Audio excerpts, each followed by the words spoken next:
This is Julian Assange.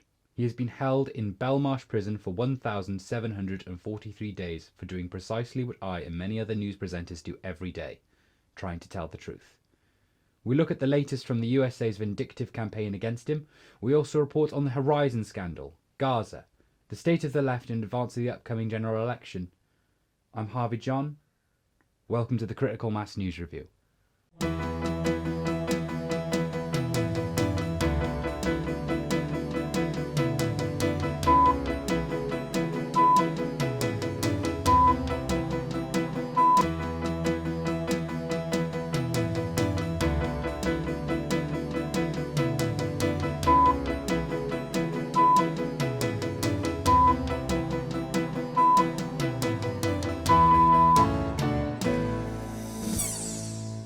Assange was arrested for releasing documents that exposed American war crimes in Afghanistan and Iraq.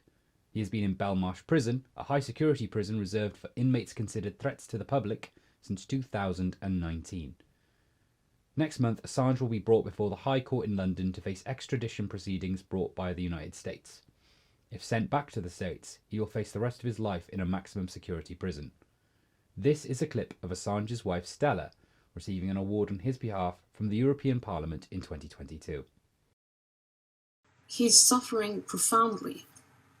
He has no reason to be in a prison cell where he has remained for almost 4 years without charge in the UK. And the charges that have been laid against him in the United States are charges for activities that we, as democracies, say are of the highest importance, of having an open and accountable society where government crimes and excess and corruption can be exposed without fear of reprisal and certainly without fear of imprisonment. That was nearly 18 months ago now. Despite the reports that US officials were involved in the assassination plots against Julian Assange, there is still a belief that he would get a fair trial in the US. It is not even clear that were he taken to the States he would live long enough to stand trial. As Marilyn Tyzek wrote on creatingsocialism.org, Mr. Assange's treatment is one of the most vindictive and frightening abuses of state power seen in many years.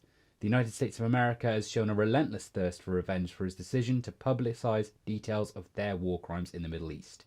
He has been the subject to extreme and inhumane treatment. You can join the protest outside the High Court on the 20th and 21st of February at 8:30 a.m. This is the last chance Julian has to avoid extradition. If you can get to London, we urge you to do so.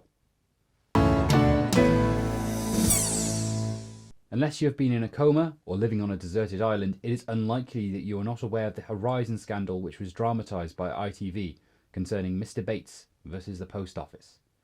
The drama tells the true story of a flawed computer system called Horizon that caused accounting errors that were blamed on the postmasters in local post offices around the country. The post office refused to accept that the Fujitsu-created system was faulty. Instead, they went after local postmasters. Over 700 were prosecuted for fraud, theft, or false accounting. 236 innocent people went to prison and hundreds were sacked and driven into bankruptcy. 4 committed suicide. In this clip from the University of Manchester, ex-sub-postmaster Pete Murray describes how he was caught up in the scandal. So I called Post Office and said, look, I'm struggling to pay you these payments back, but I think I've got a buyer. That was on the Thursday.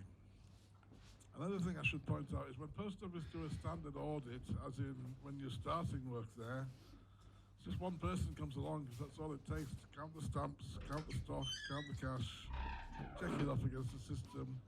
One person can do that. Monday morning, 5 auditors landed on my 2 branches. 2 in Wallasey, 3 in Great Sutton. Now I know from experience and from other people's comments that Post Office do that to intimidate, absolutely. They sent 5 auditors. But basically they rang my contracts manager, which is amazing because any time I ever tried to call or email him, I got voicemail or an auto reply. Anytime I've been with an auditor ringing him, they get through right away. every time. So he suspended me on the spot. He said, now I've got my wife and I not working, zero income. Murray shows quite clearly how the system was used to blame individuals for a systemic error. The magazine Computer Weekly broke the story 14 years prior to the ITV drama. Both have caused an outpouring of anger, aimed particularly at the duplicitous CEO of the Post Office, Paula Vanells. Whilst innocent postmasters were being labelled as thieves, she received a CBE for service to the Post Office. Following a petition signed by over 1 million people, Vanells gave back the CBE. Attention has since turned to Ed Davey, now leader of the Lib Dems, the then minister responsible for Post Office in the Conservative Lib Dem coalition. When the Postmasters campaign group asked to meet him in 2011, he refused, saying there was nothing to be gained from such a meeting. Now, he's playing the victim, claiming he was lied by the Post Office, yet he chose to believe them and dismissed Alan Bates as a liar. Mike Stanton writes on creatingsocialism.org, the Post Office succeeded against postmasters for so long because they were isolated, each on the end of the phone line to their prosecutors, who told them, you're the only one. It's not the system at fault, it is you. And they all believed this until they came together and shared their stories. Then they stayed together, they fought together, and they won. We can learn from the postmasters. Solidarity in struggle, not compromise with our oppressors. That is the way to win.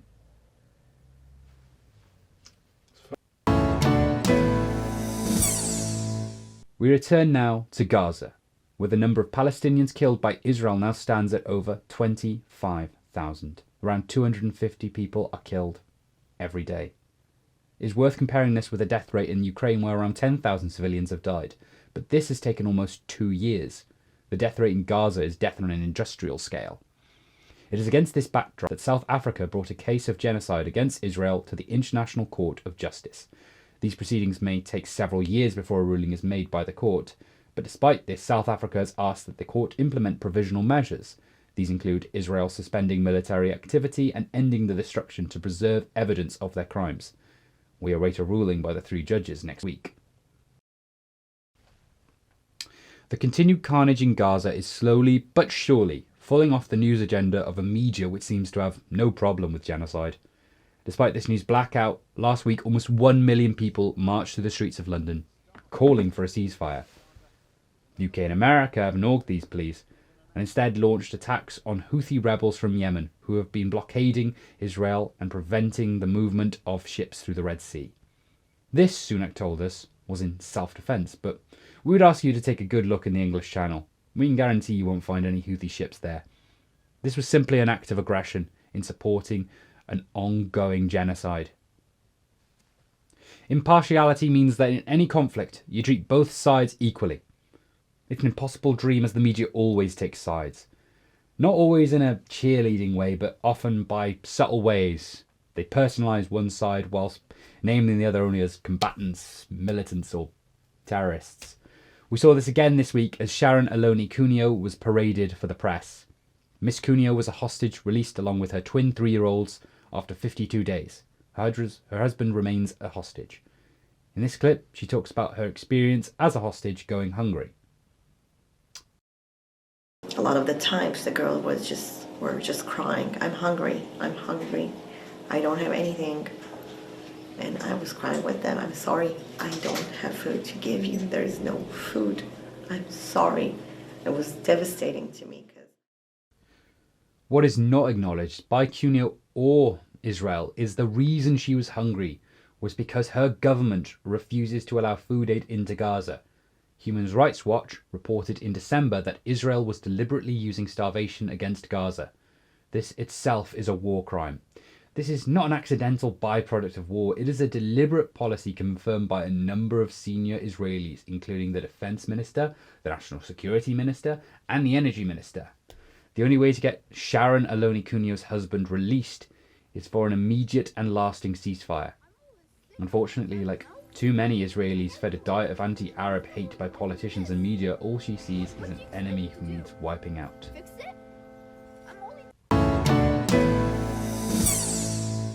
In the UK, the general election gets closer and closer. Labour have a commanding lead in the polls, but most pollsters are expecting that to reduce closer we get to voting day. For the left, it is a time of some confusion. If we can't support Labour, and it isn't possible to support a party that openly abhors the genocide in Gaza, then who do we vote for? Social media went into a bit of a frenzy last week as Guido Fawkes, GB News and Daily Mail, a triumvirate who would not recognise truth if you tattooed it on their eyelids, reposted that multiple sources close to him said Jeremy Corbyn was about to launch a new party alongside former Labour MP Laura Pidcock. Pidcock quickly took to social media to debunk the story, but that did not stop either the speculation or the forlorn hope that a party led by Corbyn could do some serious electoral damage to the Labour. It seems to us here at Critical Mass that there are a number of reasons why the right should want to keep this story alive, and also a number of reasons why the left would want to believe it. The perceived wisdom on the right is that it was Corbyn who lost the last election for Labour because people rejected his politics. This is a line being promoted by current Labour Party, with Starmer repeatedly making the point that Labour has changed since 2019.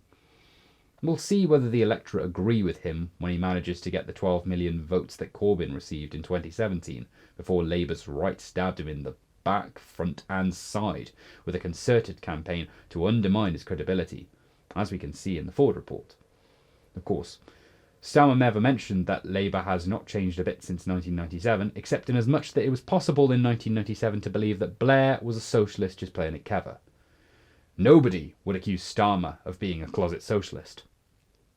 But like 1997, today's Labour Party is benefiting from the collapse of the Tory vote. Unlike 1997, nobody is excited by today's Labour Party. Unlike Corbyn in 2017 and 2019, the word hope is never mentioned by those promoting Starmer. The problem for those on the left thinking that an electoral alliance outside of Labour can win is that there is simply no evidence that this would be the case. Dave Middleton, writing for creatingsocialism.org, looked back to 1996 when Arthur Scargill, former president of the National Union of Mine Workers, formed the Socialist Labour Party. Among the left, this party was greeted with much enthusiasm. For those who were not there, it is hard to realise now that in the 80s, Scargill was as much a hero to the left as Corbyn is now, that Scargill was constantly on TV and was hated and vilified by the media as Corbyn is now. But for all that, and his dedication to socialist policies, the SLP has never received more than 0.2% of the vote. Those hoping that any party to the left of Labour will do any better may find the fact that they will receive no media coverage whatsoever will leave them chasing a few thousand votes across the country and a whole lot of lost deposits. We'd love to be wrong, but we are of the opinion that there is simply no viable parliamentary road to socialism. That's it for Critical Mass News Review for this time. We'll be back in a fortnight. Until then, this is Harvey John, signing off.